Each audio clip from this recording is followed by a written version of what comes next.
तो AI basically ऐसी technology है, ऐसा प्लेटफॉर्म है जो हमको सेल्स में हमारे पास उपलब्ध डेटा के आधार पर निर्णय करने की क्षमता देता है। तो ये एआई कैसे पार्टिसिपेट कर रहा है सेल्स में? एआई एक बेहतरीन टूल है जो आने वाले समय में हमारी उत्पादकता बढ़ाएगा। मंजिलें हमेशा अचीव होती हैं और उसके बाद नई मंजिलें बन जाती हैं। मैं यही चाहता हूं कि 60 साल की उम्र तक मैं 10 लाख बच्चों को प्लेस करूं। ये मेरा प्रोफेशनल एम है और युवाओं के लिए मैं बहुत काम करना चाहता हूं। कि कन्विंस होना पहले खुद जरूरी है, लेकिन खुद को कन्विंस करना भी बड़ा मुश्किल हो जाता है। जितना ज़्यादा आप घूमेंगे, जितना ज़्यादा आप लोगों से मिलेंगे, जितना आप उनके बारे में पूछेंगे, जानने की कोशिश करेंगे, उतने आप रिच होते जाएंगे।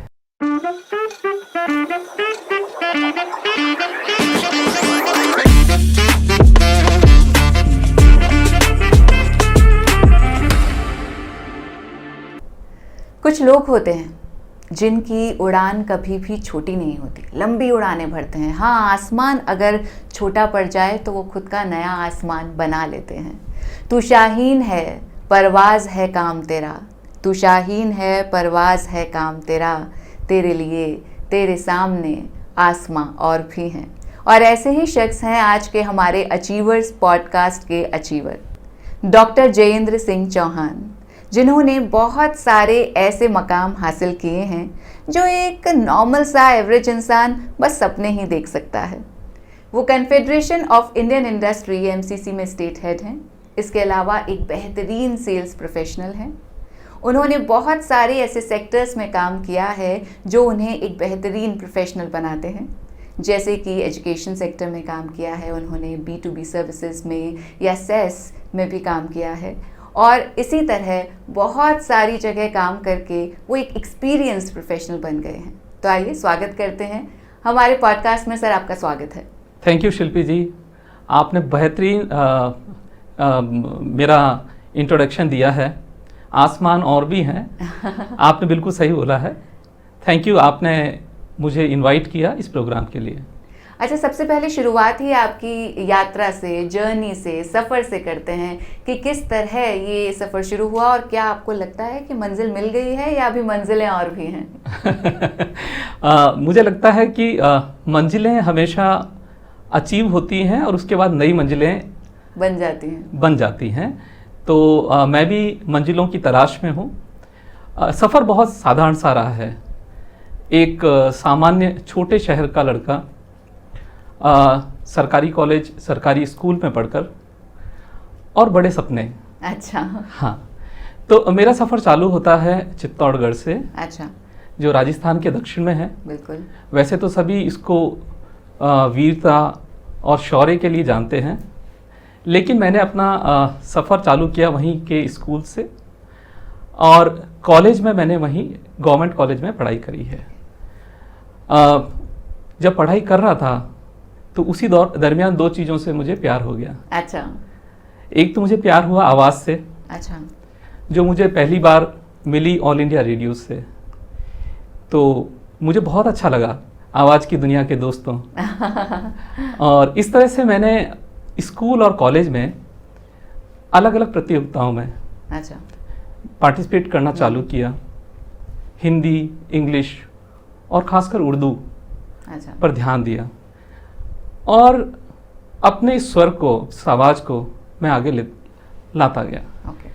तो जब मेरी पढ़ाई चल रही थी तो उसी समय मुझे अवसर मिला कि मैं उस छोटे से शहर में आकाशवाणी में काम करूं।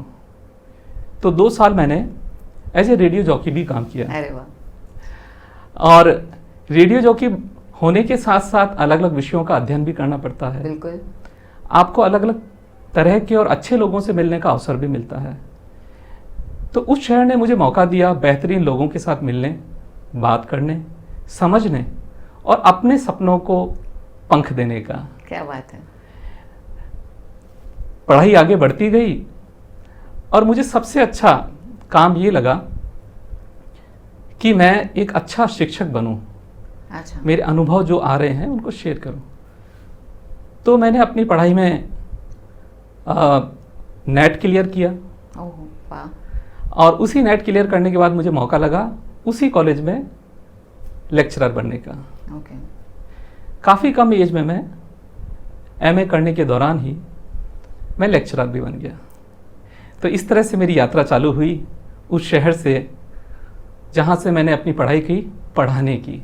अच्छा, लेक्चरर से फिर कैसे सेल्स प्रोफेशनल? मतलब ऐसा लग रहा है कि कहाँ कोई ऐसे सीधा जा रहा था और फिर यू टर्न करके कोई दूसरे डायरेक्शन में चला गया। आपने बहुत सही प्रश्न पूछा और मेरे ख्याल में हमारे श्रोता या सुनने वाले यही जानना चाहते होंगे कि जब लेक्चरर जैसी अच्छी स्टेबल जॉब हमारे पास है, हाँ, तो हम सेल्स जैसी कठिन और मेहनत वाली, और सच कहूँ तो जिसमें बड़ा ही परिश्रम है, बड़ा ही टेंशन भी बोल सकते हैं, अनसर्टेनिटी भी है, उसमें आप कैसे गए? तो देखिए, ये भी अचानक से लिया गया डिसीजन नहीं है। इसके पीछे बहुत सारे कारण हैं और मैं एक कारण को विशेषकर इसमें लाना चाहूँगा और वो है मुझे दुनिया देखनी है। अरे वाह, है ना। जहाँ तक मैं लेक्चरशिप की मानता हूँ तो लेक्चरशिप में बहुत खासियत है, बहुत अच्छाइयाँ हैं, खूबियाँ हैं, जिनको मैंने उन 7 सालों में अलग अलग कॉलेजेस में पढ़ने के दौरान बच्चों के साथ बांटा, उनके परिजनों के साथ बांटा, अपनी सोसाइटी में बांटा। लेकिन एक समय आने के बाद आप उस नियत सिलेबस से बाहर निकलना चाहते हैं, उस सुबह और शाम की फिक्स जिंदगी, उन खास कमरों से बाहर निकलना चाहते हैं। आप चाहते हैं कि उन लाइब्रेरी में, उन किताबों से बाहर निकल के दुनिया देखी जाए। बिल्कुल। तो पढ़ने और पढ़ाने के दौरान ही मुझे भारत में 7 अलग अलग जगह रिसर्च पेपर प्रेजेंट करने का मौका लगा। अरे वाह। Central university Jammu, Loyola college Chennai, central university Gorakhpur, IIT Kanpur, IIT Delhi, वाह, Rajasthan university Jaipur, Udaipur agriculture university. साथ ही साथ मैंने एनसीसी और एनएसएस में बढ़ चढ़कर पार्टिसिपेट किया। मेरे जीवन में रंग भर रहे थे। हाँ बिल्कुल।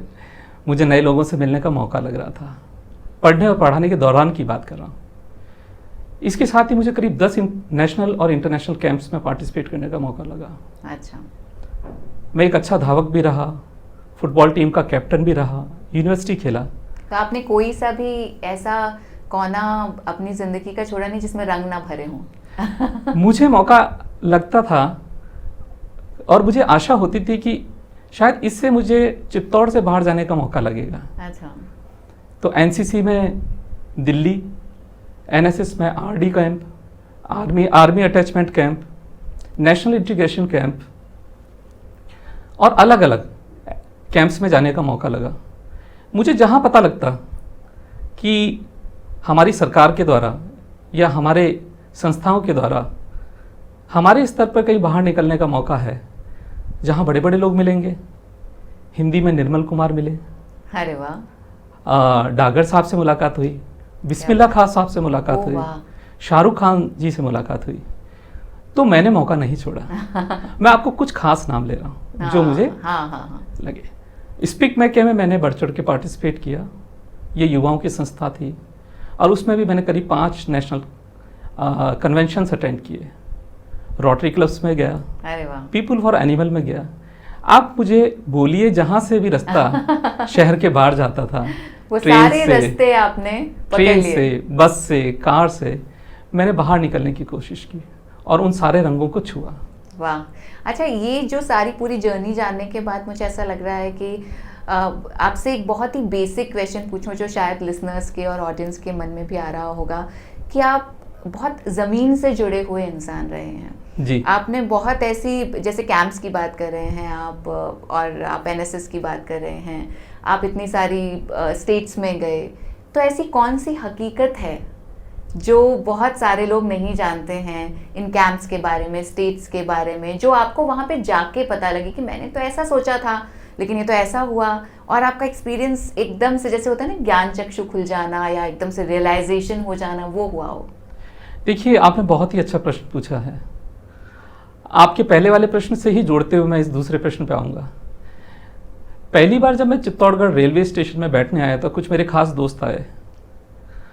वो मेरे लिए कुछ कपड़े लाए, अच्छा, कुछ कैसेट्स लाए कि मैं कैंप में जा रहा हूँ, वहाँ राजस्थान का प्रतिनिधित्व करूँगा, अच्छा, राजस्थानी सॉन्ग्स भी गाने हैं, राजस्थान की पगड़ी भी चाहिए तो फिर आपको सुंदर राजस्थानी गाने भी होने चाहिए जी। लेकिन जब मैं दिल्ली उतरा पहली बार तो मैंने देखा कि वहाँ तो हर स्टेट का बच्चा आया हुआ है। मेरी सोच तो बहुत सीमित थी। मुझे 3-4 खास अनुभूतियाँ हुई अच्छा। उन 1.5 महीनों के दौरान, जब मुझे भारत के राष्ट्रपति जी से, फ्रांस के राष्ट्रपति जी से मिलने, यॉर्क शिरोक से मिलने का मौका लगा और अलग अलग करीब 16 स्टेट्स के बच्चों के साथ जब मैंने 1.5 महीने गुजारे। पहली बात, खास बात कि हमारी सोच हमारे क्षेत्र तक सीमित नहीं होनी चाहिए। जब आप दूसरे लोगों से मिलते हैं तो आपको आभास होता है कि आपसे भी अच्छे लोग हैं। हाँ। पहला। दूसरी बात, आप जितना खुद के बारे में सोचते हैं दूसरे आपके बारे में उससे ज़्यादा सोचते हैं। अच्छा। आपकी केयर करते हैं। तीसरा, धर्म को लेकर, क्षेत्र को लेकर, जातियों को लेकर सीमाएं टूटती जाती हैं यात्राओं के दौरान। आप लोगों से मिलेंगे तो आपको जेंडर बायसेस भी दूर हो जाएंगे। अच्छा। आपको पता लगेगा कि लड़का और लड़की ये तो अलग नहीं होते, दोनों एक ही एम को लेके काम करते हैं। तो आपका सोच, आपकी सोच का दायरा, आपका जीवन बढ़ता चला जाएगा। मैंने ये महसूस किया कि जितना ज़्यादा आप घूमेंगे, जितना ज़्यादा आप लोगों से मिलेंगे, जितना आप उनके बारे में पूछेंगे, जानने की कोशिश करेंगे, उतने आप रिच होते जाएंगे जीवन में। तो यही से मेरा सफर शुरू होता है सेल्स का। वाह। तो ये जो अनुभव है आपका बढ़ता गया। मुझे ऐसा लगता है कि जितने भी अनुभव आपने गैदर किए जब आप चित्तौड़गढ़ से निकल रहे थे, वो सारे अनुभव आपने सेल्स के क्षेत्र में लगा दिए और इसी वजह से आप इतने अच्छे मकाम पर और इतने ऊंचे मकाम पर पहुंच पाए। शिल्पी जी देखिए, सेल्स के कुछ बेसिक एट्रीब्यूट्स होते हैं। अच्छा। कोई भी सेल्स करे उससे पहले उनमें ये चीज़ें होनी ही चाहिए। पहला चीज़ तो कम्युनिकेशन। हाँ। आपका कम्युनिकेशन स्पष्ट होना चाहिए। अच्छा। आप क्या बेच रहे हैं, कैसे बेच रहे हैं, उस प्रोडक्ट के बारे में आपकी नॉलेज होनी चाहिए। दूसरा, बेचने के दौरान उसकी खासियत दूसरे प्रोडक्ट से कैसे अच्छी है वो भी आपको पता होना चाहिए।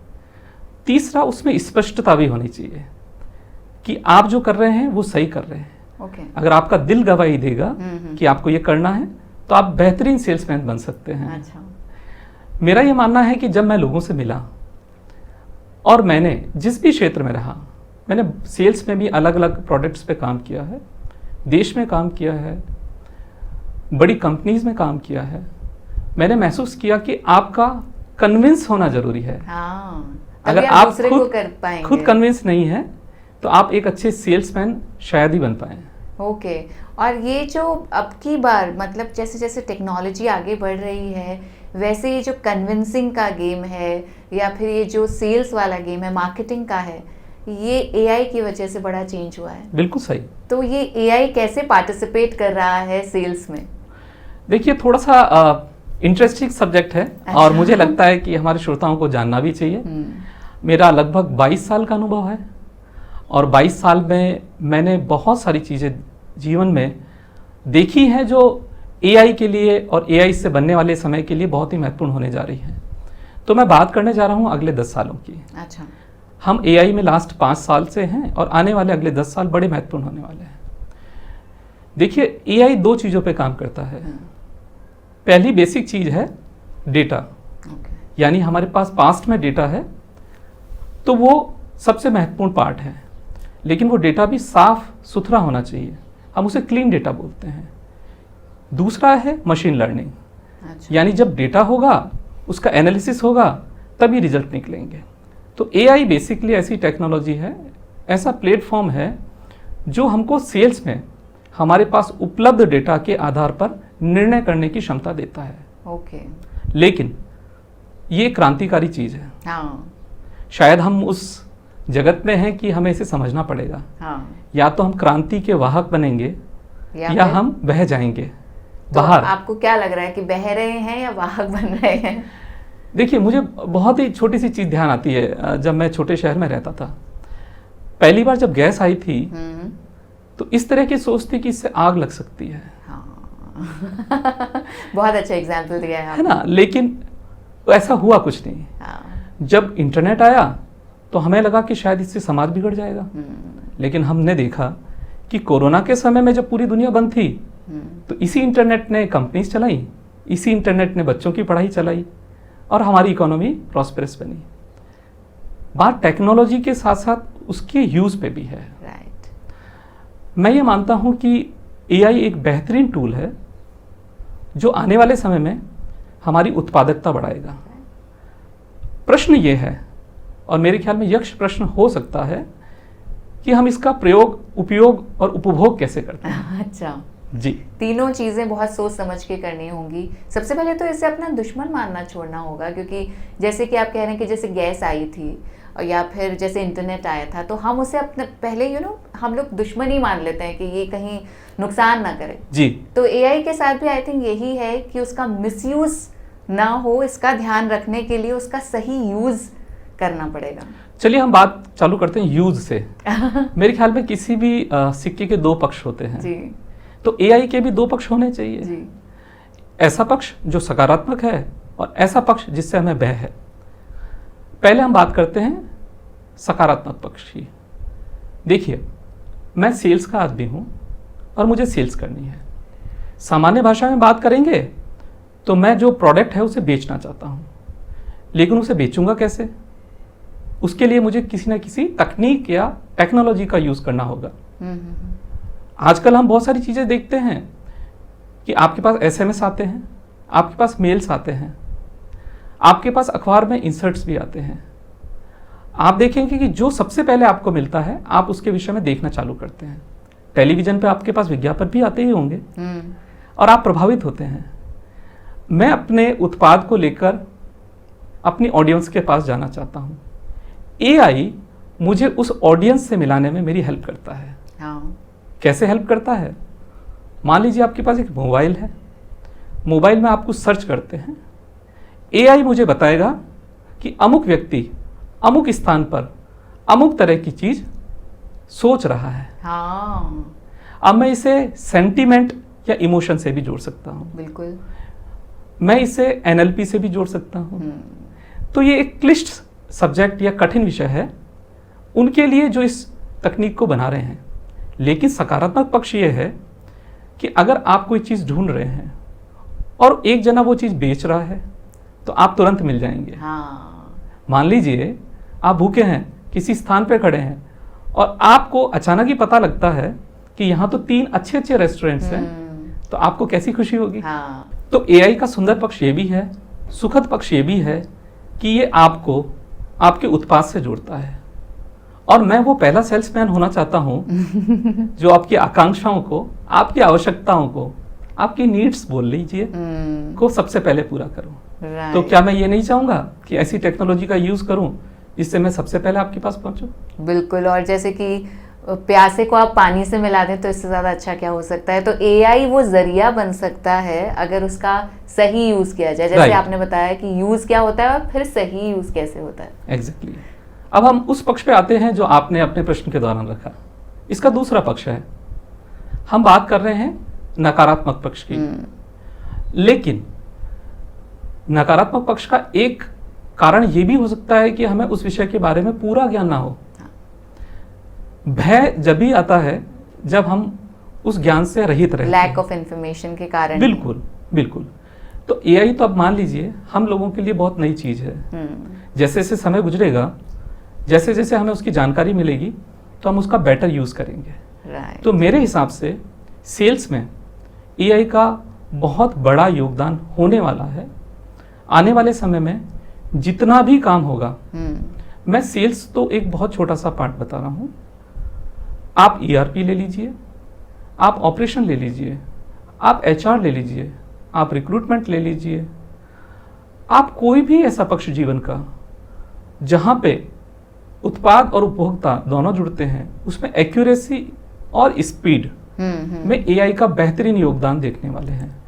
और आने वाले समय में चाहे अंतरिक्ष विज्ञान हो, हाँ, चाहे जीव विज्ञान हो, नैनो टेक्नोलॉजी में बात करते हैं, बायोफिजिक्स की बात करते हैं, क्वांटम टेक्नोलॉजी की बात करते हैं, रोबोटिक्स की बात करेंगे, ऑटोमेशन की बात करेंगे, आप कुछ भी ले लीजिए शिल्पी जी, एआई के बिना बहुत कम चीजें हो पाएंगी। और राष्ट्र की सुरक्षा की बात कीजिए, सीमाओं की सुरक्षा की बात कीजिए, आपके डेटा की सुरक्षा की बात कीजिए, आपके अधिकारों की बात कीजिए, आने वाले समय में कैसा माहौल होगा उसकी बात कीजिए, या अंत में हमारे अस्तित्व की बात कीजिए, जीवन संघर्ष की बात कीजिए, जलवायु की बात कीजिए, आप देखेंगी कि नख से शिखर तक जहां आपको देखना है वहां एआई आपके साथ में खड़ा होगा। प्रश्न वही रहेगा कि आप इसको कैसे यूज करते हैं। राइट, तो ये आपने बहुत ही वास्ट यूज ऑफ एआई और एआई किस तरह से फैलता जा रहा है और उसका यूज कितना ज़्यादा होने वाला है आने वाले भविष्य में, वो बताया हमें। अच्छा, अगर सेल्स की बात करें तो ऐसी कौन सी माइनस पॉइंट है सेल का जो बहुत सारे लोगों को परेशान कर देता है, या फिर कई बार आप भी जब कोई चीज़ बेच रहे होते हैं ना, जी। तो कई बार आपको थोड़ा सा कॉम्प्रोमाइज़ करना पड़ता है बहुत सारी चीज़ों के साथ, जैसे एथिक्स के साथ, वैल्यूज़ के साथ। आपने कहा कि कन्विंस होना पहले खुद ज़रूरी है, लेकिन खुद को कन्विंस करना भी बड़ा मुश्किल हो जाता है। राइट, तो मैं प्रश्न को इस तरह समझ पाया कि आप सेल्स कैसे करेंगे। जो भी सेल्स करता है या आने वाले समय में जो भी नए लोग हैं वो सेल्स को किस तरह देखते हैं, उसमें किस तरह अच्छा कर सकते हैं। क्या ये वास्तव में खराब चीज़ है? मुझे लगता है नहीं। देखिए, हम इससे नीचे उतर के देखते हैं तो हमें पता लगता है कि हर जना खुद को तो सेल्स कर ही रहा है। हाँ, आप कहीं इंटरव्यू देने जाइए तो आप क्या करते हैं? खुद को सेल्स कर रहे हैं, सेल कर रहे हैं, खुद का प्रेजेंटेशन करते हैं। तो आप पहले कन्विंस होंगे तभी तो अच्छा इंटरव्यू होगा। तो आपको बायोडेटा में जो लिखा है वो सच होना चाहिए। ये हुई एथिक्स की बात, मॉरलिटी की बात, सच्चाई की बात। जब हम सेल्स में जाते हैं तो कुछ बेसिक चीज़ों का हमें ध्यान रखना होता है। कठिनाइयाँ तो हैं, लेकिन उन कठिनाइयों के ऊपर कैसे आते हैं उसमें भी मैं अपने श्रोताओं को हेल्प करता हूँ। पहली बात कि सेल्स करने से पहले आपको उसका रिसर्च करना बहुत ज़रूरी है। रिसर्च 3 चीज़ों की होती है। पहली रिसर्च ये होती है कि जहां आप काम कर रहे हैं और जो चीज़ कर रहे हैं, आप सर्विस दे रहे हैं, आप प्रोडक्ट में हैं, उन सारी चीज़ों का डिटेल्ड आपके पास इंफॉर्मेशन होनी चाहिए। ये आने वाले समय में क्रॉस क्वेश्चनिंग में आपको बहुत हेल्प करेगा। बहुत पुरानी कहावत है कि पेड़ काटने से पहले आपको अपनी कुल्हाड़ी को तेज करना पड़ता है। तो मुझे लगता है सेल्स करने से पहले आपको ट्रेनिंग लेना बहुत ज़रूरी है, उस पर रिसर्च करना बहुत ज़रूरी है। दूसरी बात कि आपको मार्केट ट्रेंड्स, मार्केट एनालिसिस या मार्केट रिक्वायरमेंट के बारे में जानना ज़रूरी है। यानी पहले खुद को जानिए, फिर अपने से बाहर मार्केट को जानिए, वो जगह देखिए जहाँ ज़रूरत है। तीसरी बात, जब हम सेल्स करने जाते हैं तो सेल्स करने के दौरान सामने वाले व्यक्ति और उसके चरित्र, उसकी आवश्यकताओं के बारे में पहले से डिटेल्ड एनालिसिस आपके पास होना चाहिए। मैं उसको केस स्टडी बोलूँगा। हाँ। ये तीनों जब चीज़ें मिल जाती हैं तब एक ऐसा माहौल बनता है जिसमें आप एक दूसरे पे विश्वास करते हैं। मुझे लगता है भारतीय बाजार में हम इमोशंस के साथ चीज़ों को आगे बढ़ाने में सफल रहे हैं। जहाँ हमारे सेंटिमेंट्स जुड़ते हैं, हम बात करेंगे परिवार की, हम बात करेंगे छोटी छोटी खुशी और दुख की, तो हम उससे प्रोडक्ट्स को आगे ले जाते हैं। तो हमें ये भी देखना पड़ता है कि हम जिसको सेल्स कर रहे हैं वो इन चीज़ों के लिए तैयार है या नहीं है। और यहाँ एक खास वर्ड आता है, विश्वास। हाँ। कई बार सेल्स करने के दौरान ऐसी बातें होती है जिसमें सामने वाला आपको ये बोलता है मैं आपके विश्वास पे ये चीज़ ले रहा हूँ। अब आपकी बहुत बड़ी जिम्मेदारी बन जाती है कि आप वो सही चीज़ करें कि सामने वाले को उससे फ़ायदा हो। मैं अपना एग्जांपल लेता हूँ कि अगर मुझे किसी बच्चे को एक अच्छी नौकरी देनी है तो क्या मैं उसे अच्छी कंपनी में देना पसंद करूँगा या ख़राब में? अच्छी में। क्यों? क्योंकि उससे उसका भविष्य जुड़ा है जी, उसका परिवार जुड़ा है। हो सकता है वो दूर किसी गांव में रहता हो सकता है कि उसके अभी बच्चा हुआ हो। अगर उसके पास एक स्टेबल जॉब रहेगा जिसमें उसको इंश्योरेंस भी है, मेडिकल भी है, फिक्स टाइम में काम करने की सहूलियत भी है और छुट्टियां भी मिलती हैं, तो उसका जीवन एक अलग होगा। तो मैं एक ऐसे सेल्स पर्सन के रूप में खुद को पहचान देता हूं और मैं बहुत गंभीरता से ये बात कहता हूं कि जो भी चीज़ सेल्स पर्सन को करनी चाहिए उसमें सामने वाले की फायदा या उसको जीवन में होने वाले सकारात्मक परिवर्तनों को हमेशा ध्यान में रखना चाहिए। राइट। अच्छा, आपने बहुत सारी ऐसी चीज़ें बता दी जो करनी चाहिए, जो होती हैं, जो सही हैं, जो गलत हैं, नकारात्मक पहलू, सकारात्मक पहलू।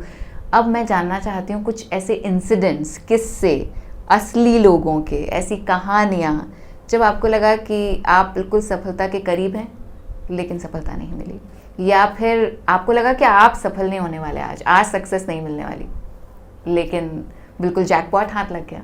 ऐसा कोई किस्सा, ऐसा कोई इंसान अगर आपको याद हो तो? वैसे तो देखिए शिल्पी जी, जीवन बहुत लंबा रहा है, करीब 20-22 साल इस क्षेत्र में रहा हूँ। और सेल्स की खासियत होती है कि महीने के एंड तक आते आते आपको इस तरह के अनुभवों से सामना करना ही पड़ता है। तो जहाँ पे आपको सेल्स टारगेट भी होते हैं, उनको मीट करना होता है, और सेल्स टारगेट मीट करने के दौरान आपको कुछ ऐसे क्षण भी आते हैं जहाँ पे आपका पूरा परिश्रम दांव पे होता है। तो ऐसे बहुत सारे किस्से हैं, लेकिन मैं अपने दिल्ली के एक किस्से का खास जिक्र करना चाहूँगा। मैं एक ऐसी कंपनी में था जो सेस में थी। अच्छा। और जो ऑनलाइन रिक्रूटमेंट में काम कर रही थी, और नेशनल लेवल पर उनको हमने एक प्रोडक्ट पिच किया हुआ था। मैं उनको लगातार 8 महीने से उस प्रोडक्ट के लिए फॉलोअप ले रहा था। अच्छा। हाँ, उन्होंने मुझे साफ मना कर दिया कि ये मुझे नहीं चाहिए। मैंने उनसे बोला, सर मैं आपके साथ केवल बातचीत या वार्तालाप में रहना चाहता हूँ, और चाहता हूँ कि जो भी आपके अचीवमेंट्स हो या मेरे अपडेट्स हो मैं आप तक पहुँचाता रहूँ। मुझे अच्छे लोगों से मिलने और बात करने का शौक है। शिल्पी जी, एक शाम को मंथ के एंड पर उनका कॉल आया कि जयेंद्र जी आप अपना कोटेशन भेजिए। अरे वाह। और मैं आपको बताऊं, ये मेरे जीवन का सबसे बड़ा कोट था। हाँ। और वो सिर्फ एक ही चीज पे आया कि जिस व्यक्ति से उन्होंने आशा की थी, हमारे कॉम्पिटिटर से, कि वो सारी चीजें देगा, उस व्यक्ति ने एंड टाइम पे आके उन्हें मना कर दिया। रीजन कुछ भी रहे हों, लेकिन उनके मन में एक विश्वास रहा कि मैं जिस व्यक्ति के साथ हूँ वो अपने सेल्स में साफ है और बिना किसी लोभ के हमें आगे ले जा सकता है। तो बहुत ही सुंदर उदाहरण रहा। उस रात को मैंने 1:30 से 2 बजे के बीच में ऑफिस में बैठ के, सेल्स वाले शायद इसको कनेक्ट कर पाएंगे, हमने इसको क्लोज किया। और मुझे पता है वो कंपनी के लिए और हम सभी के लिए बहुत बड़ी बात रही। उसको क्लोज करने के बाद हमने पार्टी भी की। हाँ, बिल्कुल बनती है पार्टी करना। इनफैक्ट जो 8 महीने तक ना ना ना सुनता रहा, उसको लास्ट में हाँ हुई, और जो इतने दिनों तक हाँ हाँ हाँ करता रहा, उसको लास्ट में ना किया गया। एक उदाहरण और दूंगा शिल्पी जी। जी। मैंने अलग अलग कंपनियों में काम किया है। मैंने पहली जिस कंपनी में काम किया और जिन लोगों से मिला, उनको मैंने तीसरी कंपनी में प्रोडक्ट सेल किए। अच्छा। और वो बिल्कुल अलग प्रोडक्ट थे जब मैं फर्स्ट कंपनी में मिला। मैं हर कंपनी में जब गया तो मैंने अपने प्रोडक्ट्स के बारे में बताया कि सर मैं नई जगह आ चुका हूँ और अब मैं ये काम करता हूँ। उन्होंने कहा, देखो जयेंद्र, तुम भाई नई नई जगह जाते हो, नई नई चीज़ें बताते हो, ये हमारे शायद काम की हो ना हो। मैंने कहा फर्क नहीं पड़ता सर, मैं एक अच्छी जगह गया हूँ तो मैं आपको बताता हूँ। और शिल्पी जी मानिए, अच्छे सेल्स पर्सन की निशानी यही है कि उसका फॉलोअप लंबा हो, साफ सुथरा हो। और मैंने बहुत बार और बार बार ऐसा किया कि क्रॉस सेलिंग की और अप सेलिंग की, यानी वो प्रोडक्ट मैंने दूसरे प्रोडक्ट के साथ बेचा भी। और ये मैं विश्वास के साथ कह सकता हूँ कि जहाँ जहाँ वो चीज़ें गईं, उन कंपनीज को उनका फायदा जरूर मिला। क्या बात है। अच्छा, आपने अपनी जर्नी में ट्रैवलिंग का जिक्र किया था। जी। आपने कहाँ कहाँ ट्रैवल किया है, सबसे पहले तो ये बताइए। देखिए, मैंने पूरे भारत को तो करीब 4 बार ट्रैवल किया है। 4 बार पूरे भारत को? हाँ। और खासियत ये रही है, जो मेरी ट्रैवलिंग रही है उसमें सारी बाहर की ट्रैवलिंग मैंने अपने खुद के पैसे से की है। ये कितनी अच्छी बात है। हाँ, मैंने कई कंट्रीज में ट्रैवल की है। मैं चाइना गया हूँ, नेपाल गया हूँ, वियतनाम गया हूँ, कंबोडिया गया हूँ, थाईलैंड गया हूँ, और ये अपने पैसे से ही गया हूँ। क्या बात है। हाँ। और इन सारी ट्रैवलिंग का एक पक्ष ये भी है कि खास उद्देश्य के लिए गया हूँ। अच्छा। मान लीजिए चाइना में टेक्नोलॉजी बहुत अच्छी है, तो हम कहाँ हैं, हम उससे बेहतर कैसे हो सकते हैं। कंबोडिया में हिंदुओं का या दुनिया का सबसे बड़ा मंदिर है है तो हम देख क्या हैं। वियतनाम कम्युनिस्ट होने के बावजूद इतना आगे कैसे बढ़ता है वो हम देख क्या हैं। नेपाल में एवरेस्ट है तो हम बेस कैंप जाएं।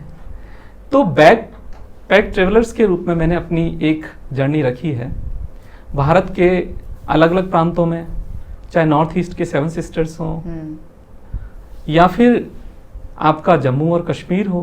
बिल्कुल। अच्छा, ये जो इतनी सारी ट्रैवलिंग है, अगर उसमें से सिर्फ एक लेसन, वैसे तो बहुत सारे ट्रैवलिंग जो है वो एक इंसान को शिक्षित भी बनाती है, अनुभवी बनाती है, बहुत सारी चीज़ें सिखाती है, लेकिन सिर्फ एक पिक करना है कि आपको बस एक ही चीज़ मिलेगी इसमें से, इतनी सारी डिशेस हैं, तो वो आप कौन सी पिक करेंगे जो सीख आपको ट्रैवलिंग से मिली? मेरे ख्याल में प्रश्न कठिन है ये क्योंकि हर यात्रा का एक अपना स्वाद है। हाँ। एक अलग अंदाज है उसका, उसके एक्सपीरियंसेस अलग हैं। तो हम उन सबको एक जगह पे सीमित करें, मुझे लगता है ये मैं अपने साथ न्याय नहीं कर पाऊंगा। लेकिन हाँ, मुझे जो सब यात्राओं में एक कॉमन चीज़ लगी, और आपकी अनुमति हो तो दूसरी भी बताऊंगा। जी जी जी। एक कॉमन चीज़ लगी वो है फ्लेक्सिबिलिटी।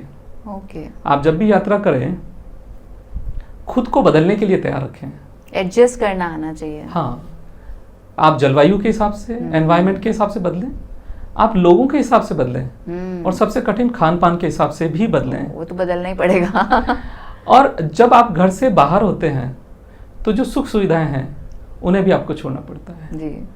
तो मुझे लगता है ट्रैवलिंग में सबसे पहली चीज़ है फ्लेक्सिबिलिटी, और दूसरी चीज़ जिसका मैं खास ध्यान रखता हूँ वो है डायरी राइटिंग।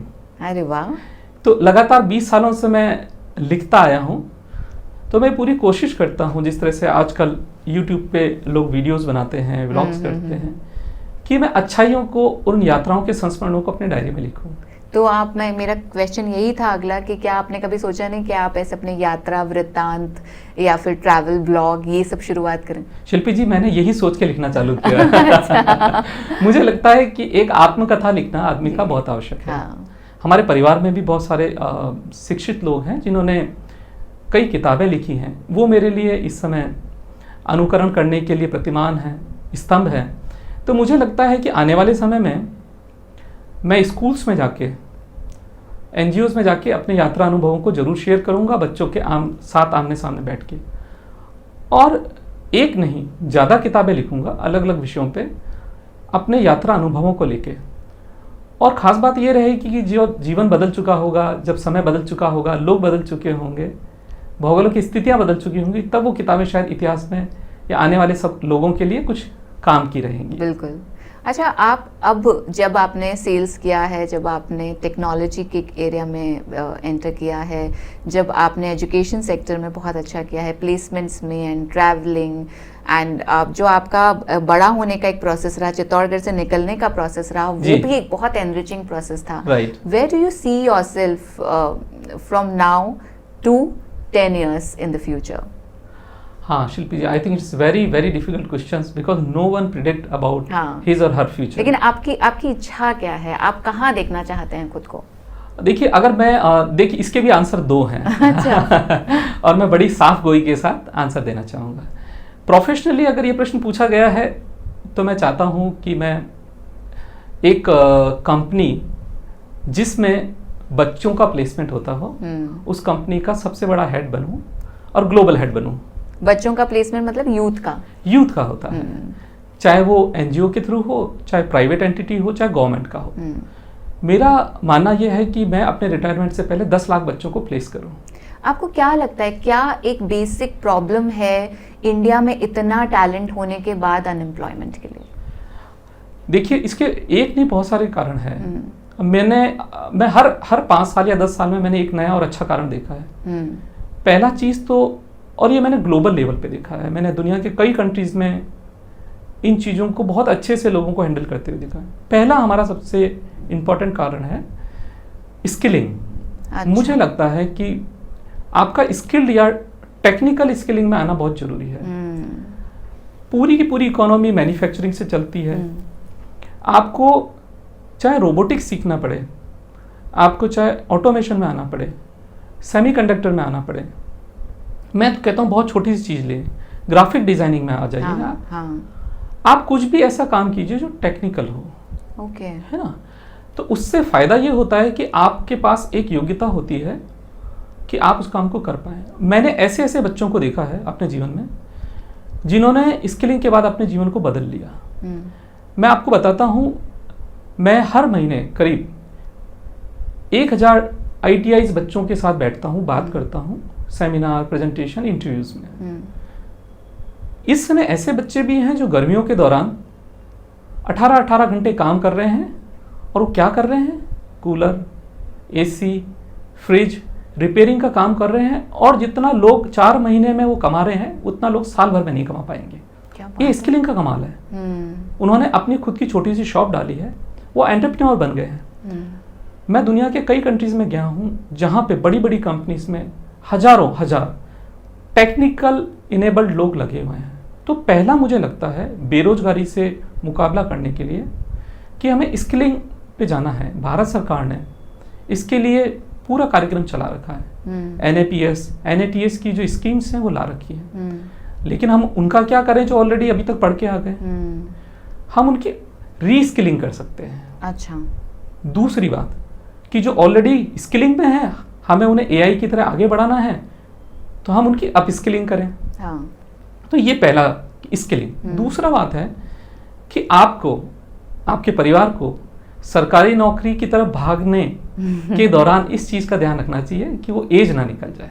राइट। तो मुझे लगता है प्राइवेट सेक्टर अच्छे मौके देता है, तो प्राइवेट सेक्टर में भी आदमी को काम करना चाहिए, और काम करते करते अपस्किलिंग पर भी ध्यान देना चाहिए। ध्यान दे सकते हैं। तो मुझे लगता है कि रोजगार का जो तीसरा महत्वपूर्ण हम हेल्प कर सकते हैं वो लड़कियों की बात करूंगा मैं। मुझे लगता है कि लड़कियों को बराबर का मौका मिलना चाहिए। ओके। आपको लगता है नहीं मिल रहा है अभी भी? मुझे लगता है पहले से ज़्यादा मिल रहा है। हाँ। और मुझे लगता है कि हमें बराबर नहीं ले जाना है, उन्हें लड़कों के बराबर नहीं लाना है। वो लड़कों से आगे हैं। हाँ। हमें उन्हें और आगे ले जाना है। हम एक ऐसी सोसाइटी की कामना करते हैं। मैं नेपाल में रहा, नॉर्थ ईस्ट में रहा, वियतनाम में रहा, मैंने देखा सारा काम दिन और रात फीमेल्स कर रही है। और मुझे खुशी होती है कि हमारे पास इतनी बड़ी संख्या है कि अगर हम उनको स्किल्ड करें। और आपको आश्चर्य होगा कि मैं कुछ कॉर्पोरेट्स में जाता हूँ, वो बोलते हैं हमें सिर्फ फीमेल एम्प्लॉय ही चाहिए। अच्छा। यहाँ से, राजस्थान से, बिहार से, छत्तीसगढ़, झारखंड से सैकड़ों की संख्या में, साउथ में, बेंगलोर में, चेन्नई में, पूना में बच्चियाँ जा रही हैं अच्छे कॉर्पोरेट्स में काम करने के लिए। तो मुझे लगता है कि ये तीनों चीज़ें, स्किलिंग, आपका लड़कियों को थोड़ा सा हेल्प करना, और गवर्नमेंट वाला थोड़ा सा कम करके प्राइवेट सेक्टर पे बच्चों का ध्यान जाना जरूरी है, तो बेरोजगारी आसानी से मीट आउट हो जाएगी। और जो हमारा जो पहला क्वेश्चन था, जिससे मैं ये बीच में क्वेश्चन लिया कि आप 10 साल में अपने आप को कहाँ देखते हैं, तो आपने कहा था कि आप एक ऐसे कंपनी के हेड होना चाहते हैं जो लाखों बच्चों को प्लेस करे। मैं यही चाहता हूँ कि 60 साल की उम्र तक मैं 10 लाख बच्चों को प्लेस करूँ। ये मेरा प्रोफेशनल एम है। और युवाओं के लिए मैं बहुत काम करना चाहता हूँ। अच्छा। मेरा शुरू से ही मानना रहा है कि देश की शक्ति युवाओं के पास है, और युवाओं को सही डायरेक्शन में ले जाना, उनको सही तरह की ट्रेनिंग देना, स्किल्ड करना, एम्पावर करना बहुत ज़रूरी है। तो जो अनुभव मेरे पास है या अनुभव मेरे जैसे व्यक्तियों के पास हैं, अगर वो उन बच्चों को मिलते हैं तो प्रोफेशनली मैं 10 साल में खुद को इतना ज़रूर मानता हूँ कि मैं कंट्रीब्यूशन कर पाऊँगा उन बच्चों के लिए। ये तो हुआ एक पक्ष। मुझे लगता है हर आदमी का एक दूसरा पक्ष उम्र के साथ स्पिरिचुअल भी होता है। तो मुझे लगता है कि जीवन में जब संसाधन जोड़ लिए जाते हैं उपलब्धियों के हासिल करने के बाद, वो मुझे लगता है फिर आपका ऐसा समय आता है जब आप देना चालू करते हैं। हाँ, वो बेमानी लगने लग जाती हैं जितनी भी उपलब्धियां हैं। तो मुझे लगता है कि एक ऐसा समय भी आएगा जिसमें काफ़ी चीज़ें आज से 10 साल बाद मैं कर पाऊंगा स्पिरिचुअली, रिलीजियसली, समाज के लिए, कि जो मैंने पाया है वो उसको लौटा पाऊँ। क्या बात है। मैं अभी से उसको फिगर आउट तो नहीं कर पा रहा, या ये भी नहीं कह पा रहा कि वो क्या चीज़ें होंगी, लेकिन मैं अगर बात करूँ अपने मानस की या अंतरात्मा की, तो मुझे जरूर लगता है कि आने वाले समय में मैं जितना लिया है उतना दे पाऊँ। ओके। अच्छा, आपने बात करी थी फैमिली के बारे में जी। तो फैमिली में आपके लिए इंस्पिरेशन कौन है? मुझे लगता है माँ। अच्छा। ये आंसर मेरे ख्याल में आपको ज़्यादातर लोगों से सुनने को मिलेगा। हाँ। माँ से बड़ा इंस्पिरेशन तो इस दुनिया में हो ही नहीं सकता। अनकंडीशनल लव, सपोर्ट, मोटिवेशन और केयर माँ से बढ़ के कोई नहीं करता। लेकिन माँ भी एक परिवार का हिस्सा है, तो परिवार में पिता का होना, पत्नी का होना, बच्चों का होना और सबसे खास अपने खास और अच्छे दोस्तों का होना, जिनका सत्संग आपको अच्छा मिले। तो मुझे लगता है ये सब मिलजुल के एक इकोसिस्टम क्रिएट करता है और हर जने का अपना एक रोल है। कोई चीज़ आप माँ से कह सकते हैं तो कोई चीज़ दोस्त से कह सकते हैं, कोई चीज़ आप अपने मेंटोर से कह सकते हैं तो कोई चीज़ अपने सबऑर्डिनेट से कह सकते हैं। आपकी लाइफ में सबसे इम्पोर्टेंट रोल किसका रहा है आपकी सक्सेस स्टोरी में? मुझे लगता है माँ का ही रहा है। अच्छा। हाँ, मैं इसलिए बोलूँगा क्योंकि मेरी लाइफ का ऐसा कोई पार्ट नहीं है जहाँ पे उनका रोल ना हो। बहुत ही कहते हैं ना, भारतीय पारिवारिक मूल्यों से निकला हुआ एक सामान्य लड़का हूँ और कुछ घटनाओं के साथ मैं माँ का इस योगदान को दिखा भी सकता हूँ कि मैं कॉलेज में गायन प्रतियोगिता में था, सिंगिंग कॉम्पिटिशन में। तो गवर्नमेंट कॉलेज चित्तौड़गढ़ के अंदर हम 2 दोस्त गाना गा रहे थे। हजारों 2000 बच्चे थे उस समय, उसमें कॉलेज के लड़के और लड़कियां और मेरी मदर बीच में बैठी हुई थी। अच्छा। मैं अपनी मदर को लेके आया। तो वो इसलिए लेके आया कि आप देखिए कि आपने जिसको बड़ा किया और जो आज मंच पे है आप उसे देख पाए। इसी तरह से एक बार जब जयपुर में कपिल देव जी आए हुए थे, अच्छा, तो उनसे मिलाने के लिए मैं अपने मदर फादर को लेके गया। मुझे नहीं लगता कि मैंने जीवन में कभी एक भी ऐसा मौका छोड़ा होगा कि जहां मैं अपनी माँ के लिए या मैं उनके लिए कुछ करने का प्रयास करूं और ना कर पाया। तो मैंने उन्हें हमेशा साथ रखा है, आज वो ही है। तो मुझे लगता है कि उनका सबसे बड़ा योगदान है और मेरी पूरी उम्र में, मेरे जन्म से लेके आज तक वो साथ रही हैं। अच्छा। आपकी ये जो जर्नी रही है बहुत इवेंटफुल रही है जी। और ऐसा लगता है ना जैसे पगडंडियों में कहीं पे भी रास्ता निकल जाता है, बस आपको जाना होता है। मुश्किल होती हैं पगडंडियाँ, तो ऐसे ही बहुत सारे रास्ते आपने चुने और बहुत सारे रास्तों से एक्सपीरियंस लेते लेते आप मंजिल तक पहुंचे। लेकिन फिर भी कोई एक ऐसा इंसिडेंट जो आपको लगता है ये अगर ऐसा नहीं होता तो बहुत अच्छा होता? आप बात कर रही हैं कि जो मौके चूक गए हम जीवन में, अब वो मौका आप चूक गए, वो आपको लगना चाहिए कि हाँ मैंने चूका, या फिर ऐसा भी हो सकता है कि मौका चूक गया, अच्छा हुआ, नहीं तो मुझे ये नहीं मिलता। तो एक कोई ऐसी चीज़ जो आप चूके तो आपको बुरा भी लगा है? देखिए, ऐसी बहुत सारी चीज़ें हैं जो जीवन में बुरी लगी हैं और मैं सच बोलूं तो उन्हीं बुरी चीज़ों से ही मैं आगे निकल पाया हूँ, एक पूरा इंसान मैं बन पाया हूँ।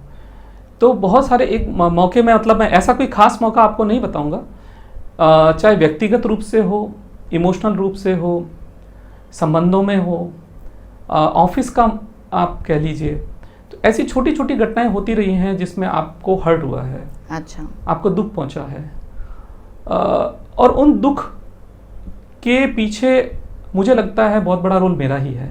अच्छा। मुझे लगता है उसमें बहुत सारी चीज़ें ऐसी होती हैं कि जब आपने बहुत अच्छी प्रिपरेशन नहीं करी तो आप किसी एग्ज़ाम से चूक गए, तो मुझे लगा कि शायद मुझे बेहतरीन प्रिपरेशन करनी चाहिए थी। जब रिश्तों की, इमोशंस की, फैमिली की बात करते हैं तो प्रिपरेशन नहीं, मेरे ख्याल से हो सकता है कि आपको ऐसा लगा कि आपने एक्सपेक्टेशन ज़्यादा कर लिया, ऐसा भी? शिल्पी जी, आपने बिल्कुल सही जगह मुझे पकड़ा है। मैं आपकी इस कला की दाद देता हूँ। मुझे लगता है कि जीवन में दुख का कारण भी यही है। अच्छा। मैं बहुत अच्छे लोगों से मिला हूँ, सभी तरह के लोगों से मिला हूँ और मेरे बेहतरीन संबंध रहे हैं जीवन में, और मैंने ये देखा है कि लोगों ने मुझे बहुत दिया है। क्या बात है। मेरी आशाओं से ज़्यादा दिया है। उन्होंने मुझे एक पूरे सपोर्ट की तरह आगे बढ़ाया है, लेकिन कहीं मुझ में ही कमी ऐसी रही हो कि मैं उनको सपोर्ट ना कर पाया हूँ, पहली बात। दूसरी बात कि मेरी एक्सपेक्टेशन में भी कहीं गड़बड़ हो कि मैंने दूसरों से ज़्यादा आशा की। तो ऐसा होता रहा है कि बहुत सारे संबंधों में समय के साथ टूटना भी हुआ, छूटना भी हुआ और उसके बाद पछतावा भी हुआ। तो मुझे इन सारी चीज़ों से लर्निंग भी मिली है और एक मैं बहुत मैच्योर इंसान भी बना हूँ। क्या आप एक बेहतर इंसान बने? हाँ, मैं पहले से बहुत बेहतर बना हूँ। मुझे लगता है कि मैं अपनी जीवन यात्रा को जब 20 साल, 30 साल और 40 साल के 3 अलग अलग आयामों में बांटता हूँ तो मैं पाता हूँ कि 40 साल पे मैं एक बेहतरीन इंसान बना हूँ, क्योंकि मुझे 20 और 30 साल पे वो लोग नहीं मिले जो 40 साल पे मिल गए। मुझे ज़्यादा अच्छे लोग मिले, वो लोग मिले जिन्होंने मुझे मेरी कमियां बताई और उन लोगों ने मुझे सपोर्ट किया। बस कमियों पे रुक जाते हैं। क्या कमियां हैं आप में? देखिए, मुझ में बहुत कमियां हैं। अगर 2 कमियां जो आप रिप्लेस करना चाहें तो वो कौन कौन सी होंगी? मुझे लगता है कि एक तो यह है, मुझे लोगों पे बड़ी जल्दी से विश्वास हो जाता है। और ये इसमें कुछ बुराई भी नहीं है। आप जैसे इंसान हैं, जैसा प्रकृति ने आपको बनाया हो गई सर। हाँ, लेकिन कभी कभी ऐसा भी होता है कि उसका फायदा उठा आपको सोच समझकर चीजों को परख कर समझ कर आगे बढ़ना चाहिए। तो मुझे लगता है आसान है कि किसी पे भी विश्वास कर लिया जाए, लेकिन समझदारी ये है कि सोच समझ के विश्वास किया जाए। तो पहली मुझे चीज जो समय के साथ समझ में आई कि हर जने पे, हर व्यक्ति पे आसानी से विश्वास नहीं करना चाहिए, करने से बचना चाहिए। अच्छा, हर लिंक जो आपको मोबाइल में आता है, हर SMS आता है, मुझे लगता है आपको उसे क्लिक करने से पहले सोचना चाहिए। ये बहुत आसान है, जीवन की थ्योरी है जी। और ये आप समझ जब भी पाएंगे जब एक एज के बाद और कुछ अनुभवों से गुजरेंगे जी। तो मुझे लगता है एक कमी ये है कि आप आसानी से जल्दी से विश्वास कर लेते हैं। दूसरा मुझे ये है कि अगर कोई गलती कर देता है तो मैं उसे आसानी से माफ कर देता हूँ।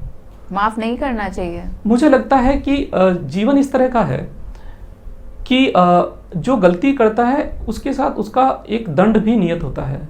मुझे लगता है आसानी से आपको चीजें छोड़नी नहीं चाहिए। अच्छा। प्रोफेशनली मैं बात कर रहा हूँ इसको। अच्छा। हाँ, तो होता यह है कि जब भी कोई चीज आपके टारगेट मीट आउट नहीं होते हैं और आप आसानी से मान जाते हैं, जीवन में लोगों को मौका देते हैं, आसान बन जाते हैं, तो एक्सेसिबल हो जाते हैं। हाँ, आई एम वेरी श्योर आप अपने एक्सपीरियंसेस से कह रहे हैं सब। जी जी। तो मुझे लगता है कि लोगों के साथ थोड़ा सा हमको बराबर का व्यवहार करना चाहिए। लोगों को टेकन फॉर ग्रांटेड नहीं लेना चाहिए। तो ये ऐसी चीजें हैं जो व्यक्तिगत रूप से मैंने पहले से इम्प्रूव की हैं। मुझे लगता है कि अब मैं लोगों के साथ पहले से एक बेटर इंसान हूँ, शुरू से ही उनसे अच्छा संबंध बना के रखता हूँ। अच्छा, आपका यूथ से बड़ा इंटरेक्शन रहता है, आपको क्या लगता है कि 1 वर्ड या एक शब्द में अगर आप हमें बता पाएं कि आजकल के यूथ में ये सबसे बड़ी प्रॉब्लम मुझे देखने को मिलती है? मैं यूथ में तो कोई प्रॉब्लम देखता ही नहीं। मुझे लगता है यूथ सबसे ज़्यादा एनर्जेटिक, पॉजिटिव, इनोवेटिव, क्रिएटिव या एस्पायरिंग सेगमेंट है। प्रॉब्लम नहीं है, उसको आप इस तरह से बोल सकते हैं जैसे अभी आप किसी भी यूथ को लेंगे तो यूथ को मोटिवेशन की जरूरत है, गाइडेंस की जरूरत है, हैंड होल्ड की जरूरत है, समझने की जरूरत है। आप छोटे बच्चे को ले लीजिए परिवार में, अगर आप ये सब कर पा रहे हैं तो वो यूथ आसानी से आपके लिए प्रोडक्टिव बन जाएगा। लेकिन अगर मैं आज की कंडीशन में यूथ को कहीं पीछे देखता हूं और चाहता हूं कि वो आगे बढ़े, तो मुझे लगता है कि सबसे इम्पॉर्टेंट पार्ट है टेक्नोलॉजी, स्पेशली जिस हम AI टेक्नोलॉजी की बात कर रहे हैं उसको सीखना। अच्छा, 3-4 पॉइंट्स मैं इसको क्लियर कर दूंगा कि आज कोई भी शिक्षा का वातावरण ऐसा नहीं है कि आप अपडेट ना हो, आपको रोजीना अपडेट होना पड़ेगा। यूथ को अपडेट होना पड़ेगा, पहली बात। दूसरा, उसको रिगरस ट्रेनिंग से भी जाना पड़ेगा। तीसरी बात, उसको थियोरेटिकल से बाहर निकल के प्रैक्टिकल में आना पड़ेगा। चौथी बात, उसकी जो एस्पिरेशन है उसको थोड़ा डाउन करना पड़ेगा। पांचवी बात कि यूथ जो मीडिया यूज करता है उसकी एक टाइम लिमिट सेट करनी पड़ेगी। राइट। आपको लगता है कि बच्चों की एस्पिरेशंस बहुत ज़्यादा हैं और हार्डवर्क कम है? ये मुझे यूजुअली कॉर्पोरेट से सुनने को मिलता है जहाँ पे वो बच्चे काम करते हैं।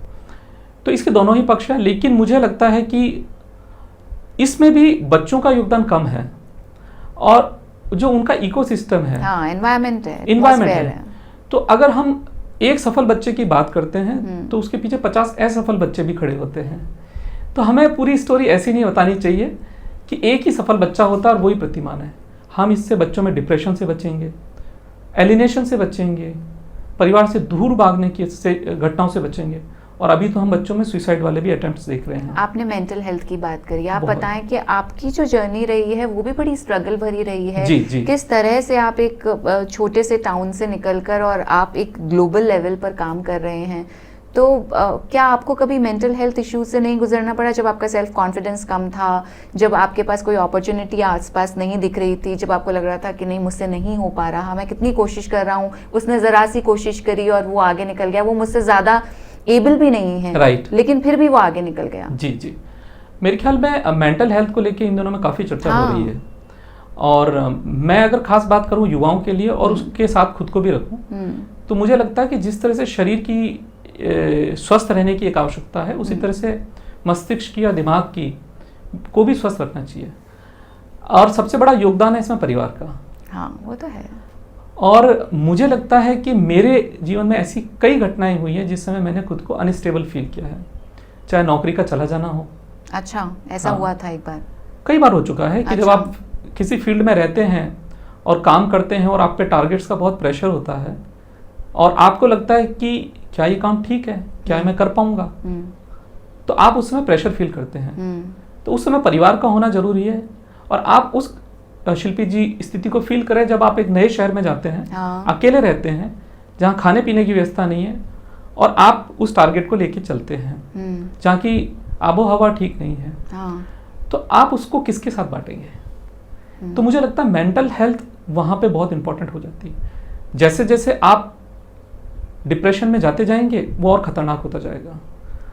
अब वैसे तो बोलते बहुत हैं कि आपको बहुत सारी चीज़ें करनी चाहिए, योग करना चाहिए, जी। एक्सरसाइज करनी चाहिए, अच्छी किताबें पढ़नी चाहिए, दोस्तों से बात करनी चाहिए, फैमिली के साथ रहना चाहिए, लेकिन इसे नकारा नहीं जा सकता।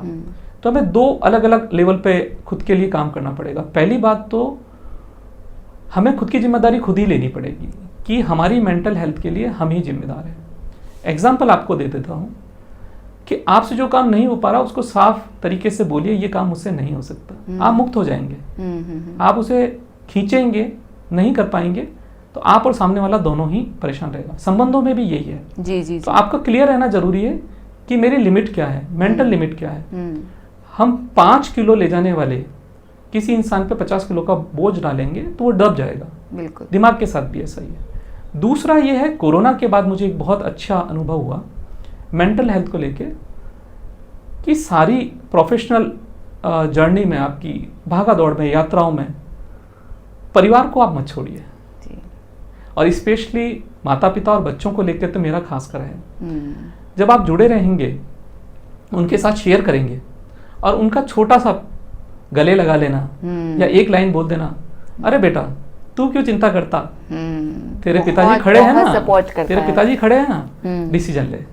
मैं आपको सच बोलता हूँ, दुनिया का कोई भी डॉक्टर, कोई भी मेडिसिन इसके आगे नहीं टिक पाएगी। बिल्कुल। एक रिसर्च भी आई थी और उसमें ये था कि जो रिसर्च 70-80 इयर्स तक चली जी, और उस रिसर्च में पाया गया कि सबसे ज्यादा खुश इंसान कौन थे, तो सबसे ज्यादा खुश इंसान सबसे सक्सेसफुल नहीं थे। सबसे ज्यादा खुश इंसान वो नहीं थे जिनके पास सबसे ज्यादा पैसा है। सबसे ज्यादा खुश इंसान वो थे जिनकी सोसाइटी में जान पहचान बहुत ज्यादा है, जो सोसाइटी से कनेक्टेड हैं, जिनकी फैमिली उनके साथ है, जिनके लव्ड वन उनके साथ हैं। ये 70-80 इयर्स में जो इतनी लंबी रिसर्च चली है, उसका जो रिजल्ट है वो ही आप बयां कर रहे हैं। मैं इसमें एक चीज खास आपके लिए जोड़ देता हूँ जो मेरी नितांत व्यक्तिगत है। जी।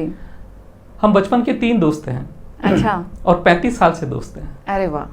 तो जीवन का शायद ही ऐसा कोई पक्ष हो जो उनको मेरा ना पता हो और मुझे उनका ना पता हो। अच्छा। तो जब भी ऐसे क्षण आते हैं हम आपस में बांट लेते हैं। और हम तीनों ही दोस्त साल में एक बार 7 दिन के लिए अकेले बाहर ट्रैवलिंग करते हैं। क्या बात है। और मैं एनवी कर रही हूँ और मैं आपके ग्रुप का हिस्सा होना चाहती हूँ कि काश मेरी भी ऐसी कोई दोस्तों की मंडली होती। और ये मेरे जो दोनों दोस्त हैं वो बहुत ही सफल हैं। अच्छा। सरकारी सेवा में बहुत ऊंचे ओहदे पे हैं। लेकिन दोस्त बचपन के ही हैं। दोस्त होता है, दोस्त सफल और असफल नहीं होता। राइट। तो मुझे लगता है कि इस तरह आप अपने अच्छे दोस्तों को बनाते हैं, परिवार को बनाते हैं और उन्हें भी जो आपको चाहते हैं, आपके अच्छे के लिए सोचते हैं, उनको जोड़े रखिए। राइट। तो थोड़ा सा सोशल मीडिया से बाहर निकलकर पर्सनल इंटरेक्शन पे आइए। हाँ, तो मुझे लगता है कि बहुत सारी समस्याओं का समाधान आपको हाथों हाथ मिल जाएगा।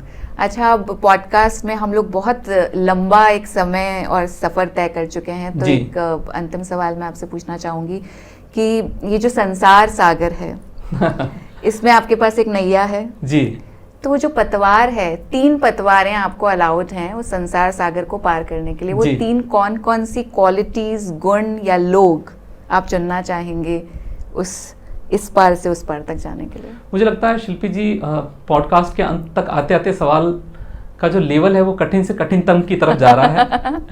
तो ये बहुत ही गहरा सवाल है जी। पहली बात तो मैं जीवन को बहुत ही सरल भाषा में देखता हूँ, आज को ज़्यादा प्रेफर करता हूँ। तो मेरे लिए अगर आदर्श है तो गीता है, मेरे लिए आदर्श है तो कर्म है, और मेरे लिए सच्चाई है तो आज है। तो बेसिकली आज मैं क्या कर सकता हूँ वही मेरा कल होगा, यानी कल मैं उसी तरह से नैया को पार ले जाऊंगा। मुझे लगता है सबसे बेसिक चीज़ आपके पास होनी चाहिए मानवता, ह्यूमैनिटी। आप दूसरों के लिए, और मेरी मानवता मेरे परिवार या मेरे मोहल्ले तक नहीं है, मैं बात करता हूँ तो ग्लोबल लेवल पे बात करता हूँ। दुनिया में कहीं भी कुछ भी परेशानी है उसका डायरेक्ट इनडायरेक्ट इम्पैक्ट हम पे होगा।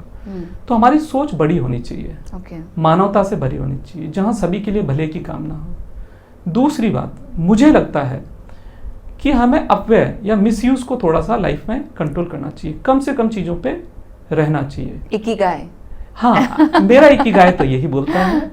और जब आप अपनी आवश्यकताओं को न्यूनतम कर लेंगे तो आप कठिन समय में आसानी से रह पाएंगे। बिल्कुल। और मुझे लगता है कि जैसे जैसे समय बढ़ता जाएगा, आपकी एज के साथ आपकी शारीरिक क्षमताएं कम होंगी, लोगों का व्यवहार चेंज होगा, तो आपको ये न्यूनतम आवश्यकताएं ही आपको पार लगाएंगी। और तीसरा और अंतिम, मुझे लगता है सबसे इंपॉर्टेंट पार्ट है मेरी लाइफ में, वो है धैर्य, पेशेंस। तो बहुत सारे काम एक समय पे मेरे पूरे नहीं हुए, मैंने उनके लिए सालों साल इंतजार किया। बहुत से संबंध मेरे जो 20 साल की एज पे अच्छे नहीं थे वो 40 साल की एज पे अच्छे हुए। वही संबंध उन्हीं को मैंने पाया, उन्हीं लोगों से मैंने बहुत कुछ सीखा। तो मुझे लगता है कि अगर आप धैर्य रखते हैं और सकारात्मक रहेंगे तो आने वाले समय के लिए आप इस जीवन नैया को बहुत बहुत आसानी से ले जा पाएंगे। इसमें कोई शक की बात ही नहीं है। मैं बहुत खुश हूँ इन चीज़ों को लेके। क्या बात है। तो आज हमें हमारे गेस्ट से, आज के हमारे अचीवर से इतनी सारी खूबसूरत बातें जानने को मिली। सबसे पहली चीज़ तो मानवता होनी चाहिए, वो यूथ को आगे लेकर जाना चाहता है। मैंने पूछा कि यूथ में कोई एक प्रॉब्लम तो उन्हें नज़र आएगी और उन्हें कोई प्रॉब्लम नहीं दिखती। उन्हें लगता है कि उनको हैंड होल्डिंग की, उन्हें अपस्किलिंग की, उन्हें टेक्नोलॉजी से परिचय की ज़रूरत है। उन्होंने कहा कि फैमिली का सपोर्ट बहुत ज़्यादा ज़रूरी है, आपके लव्ड वन, आपके नियर एंड डियर वंस आपके करीब होने चाहिए। उन्होंने कहा ट्रैवलिंग से आपको बहुत ज़्यादा फ्लेक्सिबिलिटी और पेशेंस सीखने को मिलता है। ये सारी खूबसूरत बातें उनकी ज़िंदगी का सार हैं। और जब मुझे ऐसा लगता है कि मैं चाहे 5 बुक्स पढ़ लूँ और मैं बहुत अच्छी अपनी वर्ड लिमिट कर लूँ, तो भी मुझे इतना कुछ सीखने को नहीं मिलता जो एक अचीवर्स के पॉडकास्ट से एक इंसान को करीब से जानने पर मिल जाता है। तो आपके लिए बस वो 1 घंटे का समय था, अभी मेरे लिए शुरू होने वाला है 2-3 घंटे का समय। मैं बहुत सारे ऐसे राज जानने वाली हूँ। तो अचीवर्स पॉडकास्ट में मैं अपने गेस्ट का एक बार फिर से धन्यवाद देना चाहती हूँ। थैंक यू सो मच इस पॉडकास्ट में आने के लिए और हमें इतनी धारा प्रवाह तरीके से ज़िंदगी का सार बताने के लिए। थैंक यू शिल्पी जी, मैं आपका बहुत बहुत तहे दिल से शुक्रिया अदा करता हूँ कि आपने उन बहुत सारी छुपी हुई नायाब चीज़ों को बाहर निकाला मुझसे भागती दौड़ती ज़िंदगी में। और अचीवर का भी मैं धन्यवाद देता हूँ, पूरी टीम का धन्यवाद देता हूँ जिन्होंने बहुत अथक मेहनत के द्वारा इस चीज़ को अपने खास श्रोताओं तक पहुँचाने का प्रयास किया। आप सभी का बहुत बहुत धन्यवाद। तो अचीवर्स पॉडकास्ट में बहुत सारे ऐसे ही अचीवर्स अलग अलग एपिसोड्स में आपसे रूबरू होते रहेंगे और मैं तो रहूँगी ही, आप मुझसे नहीं बच सकते। तो बस इसीलिए हमको देखते रहिए, सुनते रहिए और एक और एपिसोड का इंतज़ार करना मत भूलिएगा। नमस्कार।